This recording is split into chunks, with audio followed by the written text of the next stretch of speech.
Good morning, children. Welcome back to this beautiful platform of Anand Prakash Educational Academy.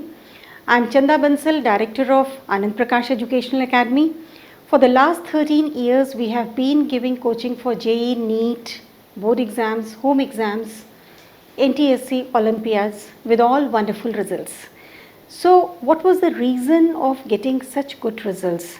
That is under our mentorship, under our guidelines. These children, they were so obedient, so disciplined that they could achieve their target. So it's not a big deal. Just you need to attend all the live classes, just watch all the video lectures, give all the examinations, and if possible, attend all the physical classes. That's it. That's the key to success. So here we have been doing number of topics in electrochemistry. They were all very interesting, very good questions we have done from there, Nernst equation and all. At the same time, we also did about Faraday's laws of electrolysis. तो last class में हमने किया था Faraday's first law, जिसमें हमने देखा था कि mass of a substance deposited is equal to ZIT. और इससे रिलेटेड हमने क्वेश्चंस भी सॉल्व किए थे. अब हम आते हैं second law of electrolysis, Faraday's second law. Faraday's second law के अकॉर्डिंग जब same quantity of electricity pass की जाती है डिफरेंट सॉल्यूशन से, means let us say that same quantity of electricity is passed through different solutions. Example के तौर पे हम लेंगे सिल्वर नाइट्रेट से सोडियम क्लोराइड, और ले सकते हैं हम कॉपर सल्फेट, और भी कोई भी सॉल्यूशन, और इन सब की कंसंट्रेशन है 1 मोलर. जब same quantity of electricity pass की जाती है अलग अलग सॉल्यूशन से, then mass of the substance deposited is directly proportional to its equivalent weight. Means M1 is the mass of one substance, one element, M2 is the mass of another element. ये equal to होगा equivalent weight for first upon equivalent weight for second. Means you need to remember when the same quantity of electricity is passed through different solutions, then mass of the substance deposited is directly proportional to its equivalent weight. तो ये बहुत easy, इसमें direct questions आते हैं. Suppose इस यही example हम लें और क्वेश्चन में गिवन है कि सिल्वर का डिपोजिशन है, सिल्वर 50 ग्राम सिल्वर डिपॉजिट हो रहा है. आपको कैलकुलेट करना है सोडियम का मास एंड आपको कैलकुलेट करना है कॉपर का मास. तो सिंपली जो भी चीज़ गिवन है उसके साथ आप एक अननोन वैल्यू ले लो. जैसे सिल्वर एंड सोडियम हम ले सकते हैं. So mass of sodium upon mass of silver will be equal to equivalent weight of sodium upon equivalent weight of silver. So mass of sodium हमको कैलकुलेट करना है, इसको हम x ले लेते हैं. मास ऑफ सिल्वर 50 गिवन है. Equivalent weight of sodium क्या होगा? एटॉमिक मास अपॉन वैलेंसी, मतलब एटॉमिक मास इसका 23 है अपॉन 1, ये हो जाएगा 23. और इक्विवेलेंट वेट ऑफ सिल्वर क्या होगा? 108 एटॉमिक मास है अपॉन वैलेंसी दैट इज़ 1, तो इसका इक्विवेलेंट वेट है 108. इसको जब आप सॉल्व करोगे तो x की वैल्यू होगी मास ऑफ सोडियम, ये आ जाएगा सोडियम का मास. ठीक है, x grams. In the same way हमको लेना है कॉपर के लिए. तो अब आप इसको कंपेयर कर सकते हो, सोडियम की जगह आप कॉपर ले लो. So the same formula, just थोड़ी सी वैल्यू इक्विवेलेंट वेट की चेंज होगी. तो मास ऑफ कॉपर हो गया equivalent weight of copper. Mass of copper हमको कैलकुलेट करना है और इक्विवेलेंट वेट ऑफ कॉपर है 63.5. ये जो मास ऑफ सिल्वर है ये गिवन है, that is 50. Equivalent weight of copper upon equivalent weight of silver. यहाँ पे डायरेक्टली मैं लिख रही हूँ, सो 63.5 upon 2 upon equivalent weight of silver कितना है 108। 63.5 एटॉमिक मास ऑफ कॉपर है और उसकी वैलेंसी 2 है, इसलिए क्या हो गया 63.5 अपॉन 2। इसको जब आप कैलकुलेट करोगे तो ये आ जाएगा मास ऑफ कॉपर। इसमें डायरेक्ट क्वेश्चंस आते हैं। मेन आपको डील करना है फर्स्ट लॉ से, उसमें वैलेंसी कैलकुलेशन आते हैं, questions for calculating the valency. फिर आता है to calculate Q, then you can be asked to calculate the value of mass, कितना अमाउंट ऑफ सब्सटेंस डिपॉजिट हो रहा है, ये भी कैलकुलेट करने के लिए आता है। सो विद दीज, अच्छा इसमें एक चीज़ और आपको कैलकुलेट करना आना चाहिए फैराडेज फर्स्ट लॉ से जो रिलेटेड है। यदि आपके पास डिफरेंट एलिमेंट्स दिए हैं और उनके ऑक्सीडेशन स्टेट का चेंज हो रहा है, उसमें आपको कैसे कैलकुलेट करना है Q. Like MnO4 minus change हो रहा है Mn2 प्लस में, सो इसमें ऑक्सीडेशन स्टेट है +7। So you are asked what is the quantity of electricity required to convert permanganate ion into manganese ion। उस केस में आपको क्या करना होगा, जो भी चेंज इन ऑक्सीडेशन स्टेट है कितना है 5, सो 5 फैराडेज विल बी नीडेड। जो भी चेंज इन ऑक्सीडेशन स्टेट है वही हो जाएगा उतने फैराडेज, और कूलम्स में होगा 5 × 96,500। इसको आप कैलकुलेट करोगे, so then you will be able to solve that. और भी अच्छे क्वेश्चंस के लिए आपको लाइव क्लास में आना होगा। लाइव क्लास में हम बहुत सारे क्वेश्चंस प्रैक्टिस कर रहे हैं रेगुलरली।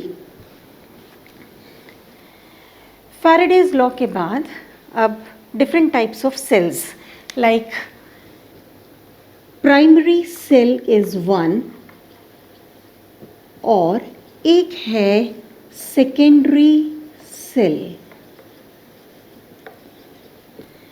ठीक है, primary cell is the cell which can not be recharge once it is used, मतलब वो सेल जिसको हम रिचार्ज नहीं कर सकते, और सेकेंडरी सेल जिसको हम बार बार रिचार्ज कर सकते हैं। लाइक जो लेड स्टोरेज सेल है, कार बैटरी है, that is a secondary cell. जो घर पे हम ड्राई सेल यूज़ करते हैं that is a primary cell. जब भी सेल यूज़ करते हैं, यूज़ किया और उसको फेंक दिया, you can not recharge it. So primary cell के लिए इसमें one example which we are going to deal today, that is dry cell.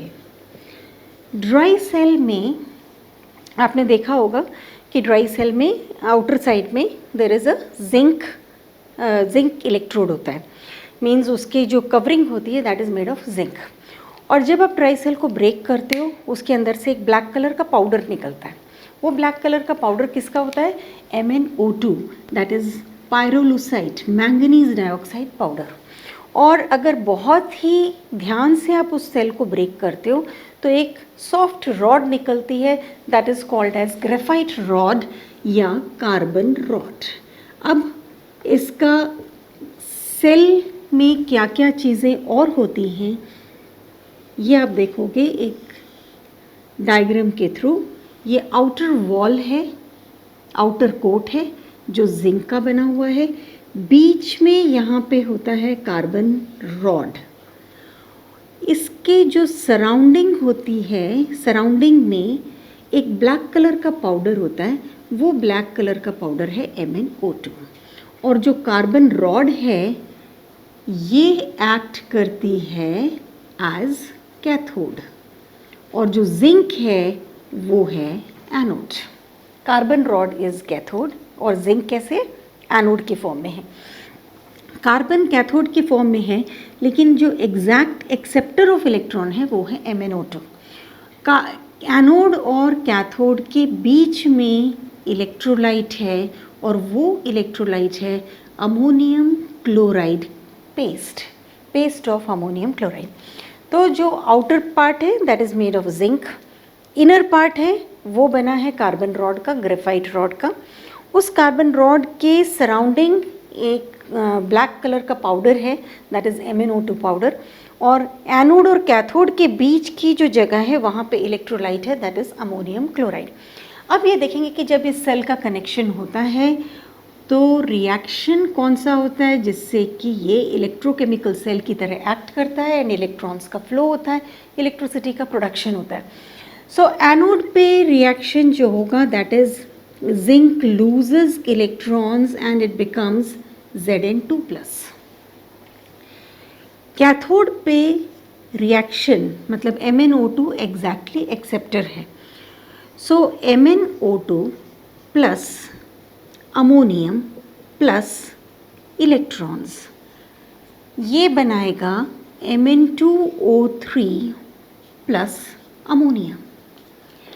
अब यहाँ पे आप देखोगे मैंगनीज का ऑक्सीडेशन स्टेट है +4 और यहाँ पे मैंगनीज की ऑक्सीडेशन स्टेट है +3। मीन्स +4 से +3 के लिए उसको एक इलेक्ट्रॉन चाहिए। अब इस रिएक्शन को हम बैलेंस करके देखेंगे। Mn2 है मतलब यहाँ पे 2, मीन्स 2 मैंगनीज हैं तो इसको कितने इलेक्ट्रॉन्स चाहिए? 2 इलेक्ट्रॉन्स। और इसको भी बैलेंस करोगे तो this will be this value. ठीक है, सो इन दिस वे अब ये पूरा रिएक्शन यहाँ पे बैलेंस्ड है और ऑक्सीजन कितने हैं यहाँ पे 4, दैट मीन्स एक यहाँ पे वाटर मॉलिक्यूल बन सकता है। फिर इन दोनों रिएक्शंस को आप ऐड करोगे, मीन्स यहाँ पे MnO2 is acceptor for 2 electrons, ये ध्यान रखना है। और एक जो नेक्स्ट चीज़ आपको ध्यान रखनी है कि Mn का +4 ऑक्सीडेशन स्टेट से किस ऑक्सीडेशन स्टेट में कन्वर्जन होता है? +4 से वो कन्वर्ट होता है +3 में और जिंक चेंज होता है Zn2+ में। इसके बाद यहाँ पे जो अमोनियम का क्लोराइड है वो क्लोराइड जिंक के साथ कंबाइन होकर ZnCl2 बनाएगा। जब ZnCl2 बनता है तो वो ZnCl2 यहाँ से अमोनिया को लेता है, अमोनिया के साथ कंबाइन करेगा और वो बनाएगा ZnNH3 एक कोऑर्डिनेशन कॉम्प्लेक्स बन जाएगा। सो यहाँ पे ये जो कोऑर्डिनेशन कॉम्प्लेक्स बनता है ये क्यों इम्पॉर्टेंट है? अगर ये नहीं बने तो फिर अमोनिया का प्रेशर इतना ज़्यादा होगा कि वो सेल ब्रेक हो जाएगा। So that is why what happens to ammonia which is released, what happens to zinc chloride, इस पे क्वेश्चन आता है। So you can say that zinc chloride will combine with ammonia and it forms this complex. और ये complex क्यों बना है? क्योंकि जिंक का सेकेंडरी कोऑर्डिनेशन, जिंक का जो कोऑर्डिनेशन नंबर है वो 4 है। ठीक है, जिंक की जो सेकेंडरी वैलेंसी है वो 4 है, इसलिए ये कॉम्प्लेक्स बनता है that is called as tetraammine zinc 2 chloride. ठीक है, सो इस तरह से इनमें ड्राई सेल से इस तरह के क्वेश्चंस आते हैं। अभी हमको बहुत सारे थ्योरेटिकल पार्ट करना है। नेक्स्ट क्लास में, नेक्स्ट वीडियो लेक्चर में हम करेंगे मर्क्यूरी सेल जो प्राइमरी सेल होता है, उसके बाद हम करेंगे सेकेंडरी स्टोरेज सेल। थोड़ा सा डिफ़िकल्ट है बट बहुत इंटरेस्टिंग है और प्रैक्टिकली आपने देखा है कि कार बैटरी को कैसे रिचार्ज किया जाता है, किस तरह से वो डिस्चार्ज होती है। सो उसके रिएक्शंस भी हम करेंगे। सो keep on watching the video lecture, like the channel, subscribe the channel, press the bell icon so that we are there with you to help you out with more concepts and more good questions. Thank you so much.